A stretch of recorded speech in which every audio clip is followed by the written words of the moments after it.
আসসালামু আলাইকুম গাইস, কেমন আছেন? ভালো আছেন? আমি ভালো আছি। আজকে রান্না মেনু করতেছি ভেন্ডি দিয়া মাছ রান্না করা। প্রথমেই পেঁয়াজ দিয়ে তেল দিলাম, তারপর পেঁয়াজ দিয়ে, তারপর হলুদ, মরিচ, ধনিয়া গুঁড়ো একসঙ্গে দিয়ে মশলাটা কষানো হলো। তারপর ভেন্ডিগুলো ঢেলে দিলাম। ভেন্ডিগুলো ঢেলে দিয়ে আবার একটু নাড়াচাড়া করলাম। ভেন্ডিগুলো কষাতে দিলাম, একটু কষানো হলো। তারপর পানি দিয়ে ঝোল দিয়ে দিলাম। তারপরে আবার মাছগুলো ঢেলে দিলাম। মূলত আমরা এই মাছটা প্রচুর খাইতেছি, বড় মাছ, যে অসাধারণ। এগুলো ভেন্ডি দিয়ে মাছ, আবার কাঁচামরিচ দিলাম।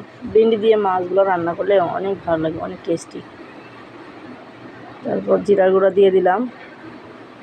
ফাইনালি তরকারি হয়ে গেল। মাশাআল্লাহ, তরকারি অলরেডি হয়ে গেছে। আপনারা লাইক কমেন্ট শেয়ার করতে ভুলবেন না। আল্লাহ হাফেজ। আমার ছোট্ট পেজটা। ওকে, বাই বাই।